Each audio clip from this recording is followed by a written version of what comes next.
พระเจ้าจะย่างไปทางนี้ย่างไปนี้ไปเบิ่งพระพุทธรูปพระเจ้าหรือว่าที่ย่างออก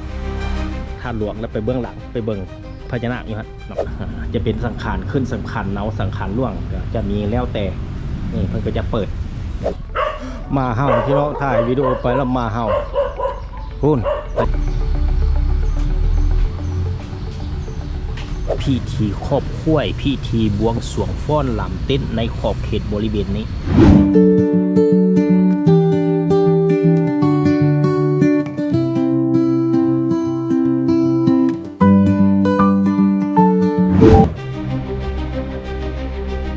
สบายดียินดีต้อนรับเข้าสู่ช่อง YouTube สวรรค์บรรณามาตอนที่2นี้ข้าพเจ้าจะนำพาท่านผู้ชมไปรับชมพระอยู่เบื้องนั้นหลังจากนั้นเราจะย่างออกไปเบื้องนอกไปเบิ่งพญานาคพี่น้องต่อจากตอนที่แล้ว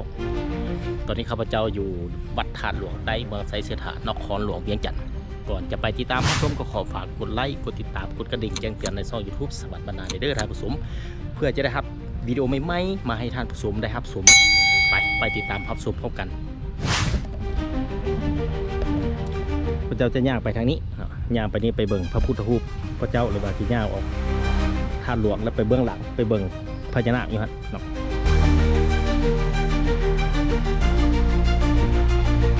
ถือว่าในยามหัวแรงพี่น้องถ้าว่ามาเป็นแบบตอนสวยก็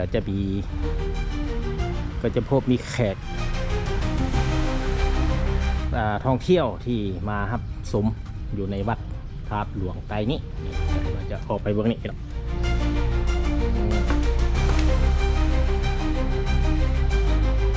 คือว่าประตูเข้าทางเบื้องนี้เพิ่นเกิดมีการตกแต่งหลายสีสันสังเกตครับหยักขี่คออยู่นี่เนาะ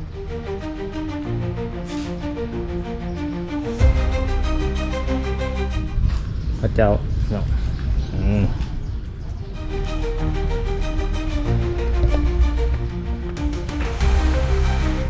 อยู่ภายในวัดนี่ก็จะมีนี่พระพุทธรูปหรือว่าพระเจ้าอยู่ในนี้เพิ่นก็จะในมื้อปีใหม่ลาวหรือว่าทุกๆปีเพิ่นก็จะมีประชาชนหรือว่าชาวราษฎรพ่อแม่ประชาชนก็ได้มาฮดส่งพระจะเป็นสังขารขึ้นสำคัญเนาสังขารล่วงจะมีแล้วแต่นี่เพิ่นก็จะเปิดแบบนี้เนาะจะมีคนมาฮดส่งในพระพุทธรูปที่อยู่ในนี้นี่ก็ถือว่าเขาก็สามารถมาจุดธูปจุดเทียนได้เพิ่นก็เป็นจุดที่ว่าไว้ปักธูปปักเทียนก่อนอื่นต้องขอบใจ FC นะครับทุกคนที่ให้การสนับสนุนช่อง YouTube สวรรค์บรรณาด้วยดีเสมอมาได้ท่านผู้ชมเพื่อจะได้รับคลิปวิดีโอใหม่ๆมาให้ท่านผู้ชมได้รับชมในตอนต่อไปแกจะมีสร้างมีลิงก์มาก้มมาขาบที่จริงแล้วจะมีผู้เล่าประวัติเป็นอย่างเพิ่นจังเฮ็ดนี่ที่จริงมีประวัติพี่น้องต้องได้มีประวัติก่อนจะมีแบบนี้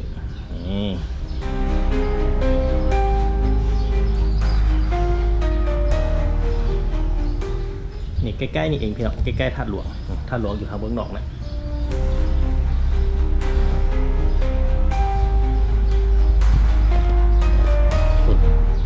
เดินธาตุหลวงเบื้องหน้าพระธาตุหลวงเห็นเจ้าไซสิทธาพุทธ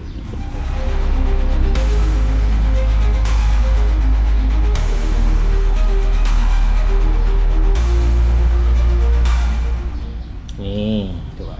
นี้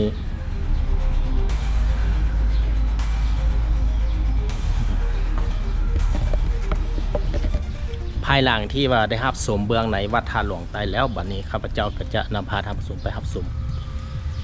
พญานาคที่ปั้นอยู่ทางเบื้องหลังพระธาตุหลวงเวียงจันทร์พี่น้องไป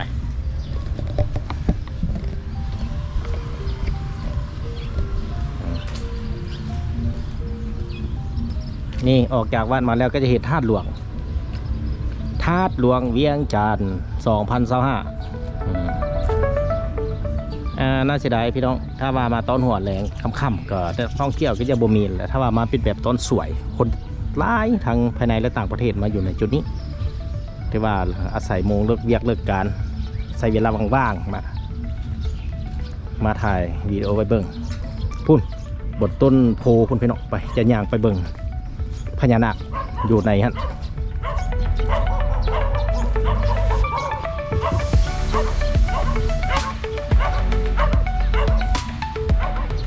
ในขอบเขตบริเวณเธอท่านผู้ชมเห็นอยู่เบื้องนอกกำแพงพระธาตุหลวงเวียงจันทร์ในมือบุญพระธาตุหลวงเวียงจันทร์ก็จะมีผู้คนมาขายประเภทของอยู่ของกินเป็นเสื้อผ้าผู้ริเต็มเลยถือแต่ทางย่างเบื้องนั้นเบื้องนี้มานี่ถือว่าเป็นขายเครื่องมัดพี่น้องในมือปกติก็จะเป็นประมาณนี้ในมือบุญก็จะสิบคนหลายตุ่มหมาครับเนาะ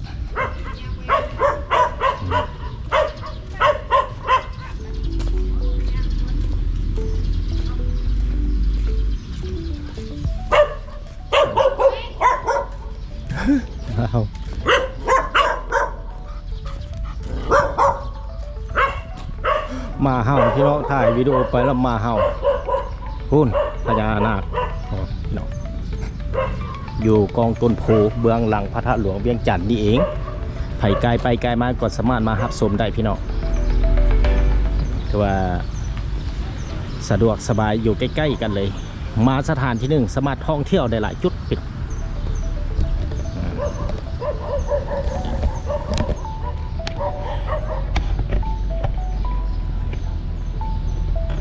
นี่ถือว่ามาสำนี้ถือว่าเพิ่นปิดพี่น้องแต่ว่าเขาสามารถรับชมอยู่ทางเบื้องนอกได้ในส่วนเบื้องเทิงก็จะเห็นเป็นต้นโพ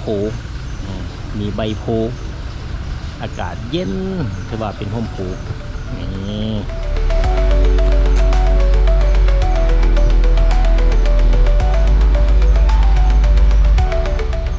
เป็นพญานาค7 หัวท่านใดนี่เลย7 หัวถือว่า2รวมเป็น14 หัว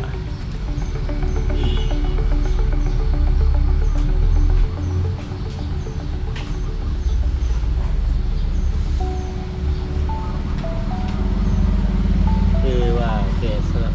รูปปั้นแบบสวยงามพี่น้องจากนักประดิษฐ์จากวิจิตรศิลป์ที่ว่าเพิ่นมีนักปั้นที่มาตกแต่งที่สวยงามเลยพี่น้องนี่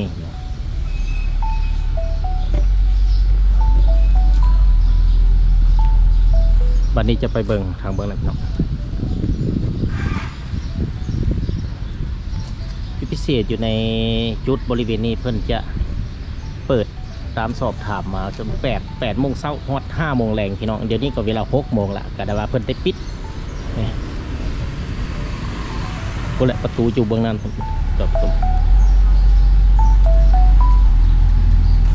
นอกจากนั้นแล้วอยู่ในบริเวณนี้เพิ่นก็จะมีห้านขายเครื่องของที่ระลึกจะเป็นสิ้นไหมไม้แกะสลักนี่อยู่ในอ้อมหอบนี้เพิ่นขายวันจันทร์ฮอดวันอาทิตย์พี่น้อง7 มื้อหรือว่าเพิ่นปิดแต่5 โมงครึ่งพี่น้องเดี๋ยวนี้มันก็6 โมงแหละที่จริงเพิ่นก็ขายนี่เพิ่นปิดไปที่เหี่ยมห้อยสวยงาม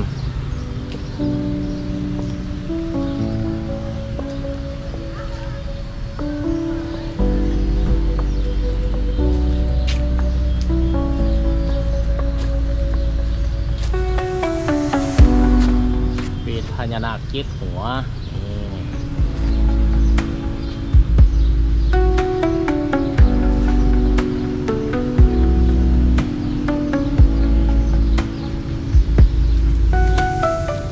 ว่าประตูเขาจะเข้าบางนี้นะเข้ามาแต่สวยเพื่อจะเปิดเขาก็สามารถเข้าไปจูดธูปจูดเทียนสักการะบูชาเป็นความเชื่อของส่วนบุคคลพี่น้องที่ว่าได้มาฮอดธาตุดวงเดี่ยวมากราบมาไหว้พญานาค7 หัว2 ตัว14 หัวพี่น้องเปิดอยู่ในหอนี้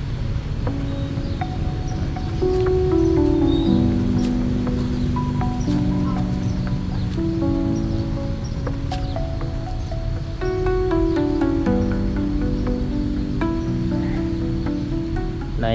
นี่ก็เพิ่นจะมีว่าจะปลดเกิบผู้ยึงแม่นนุ่งสิ้นและเบี่ยงแผถ้าว่าบ่ได้นุ่งสิ้นและเบี่ยงแผเพิ่นก็จะบ่ให้เข้า ราะว่ามันบ่ถูกตามที่ของประเพณีเป็นของชาวพุทธศาสนาที่ว่ามาสักการะบูชาในพระพุทธรูปหรือสิ่งศักดิ์สิทธิ์อื่นๆนั้นเราก็ต้องได้ปฏิบัติตามเพิ่นตามกฎที่เพิ่นวางไว้อยู่ในสถานที่นั้นๆพี่น้องนี่ก็คือวังปู่ศรีสัตนาคราชที่จริงแล้วก็จะมีประวัติที่ไปที่มาวังดังกล่าวนี้พวกข้าเองก็ได้บ่ได้เบิ่งด้านนี้เล่าประวัติบ่เป็นก็มีเพียงแต่ว่าเป็นการนำเสนอว่าสถานที่ท่องเที่ยวทางด้านวัฒนธรรมแม่นอยู่ใสเท่านั้นนี่ก็ขึ้นกับบ้านธาตุหลวงใต้เมืองไซเสถาดาครหลวงเวียงจันทน์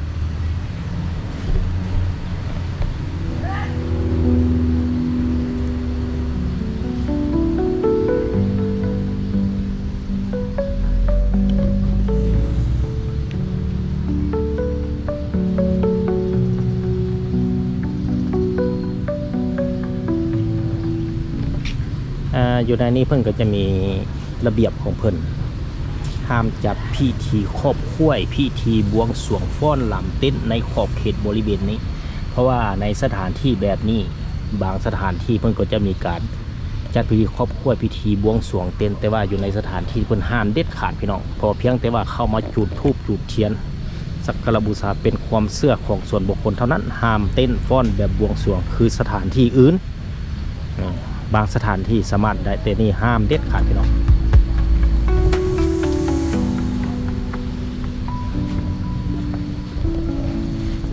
เป็นยังไงท่านผู้ชมนั่นก็เป็นการนำเสนอวังปู่สัตนคราชอยู่หลังธาตุหลวงเวียงจันทน์เมืองไซเสถานี่เองพี่น้องนี่อยู่ทางเบื้องหลังพระธาตุหลวงเวียงจันทน์นี่เลยอยู่ทางผู้ชมเห็นนี่ก็เป็นพระธาตุหลวงเวียงจันทน์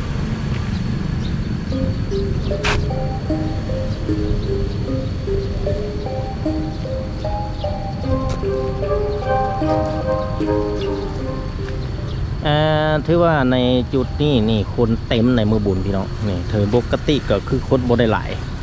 มีแต่ว่ามีจำนวนหนึ่งมาย่างออกกำลังกายเท่านั้นมาออกกำลังกายในยามหัวแรงแต่ว่ายามเช้าก็มีตอนเช้าก่อนไปการไปเวียกก็จะมีคนมาย่างอยู่บริเวณดังกล่าวพี่น้องจุดนี้หอวังปู่ศรีสัตนาคราช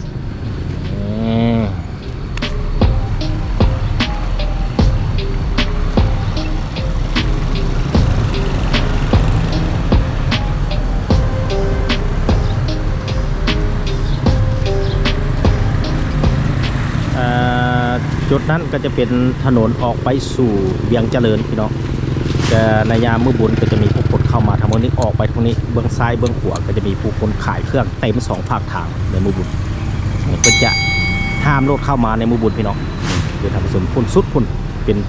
บ้านเวียงเจริญ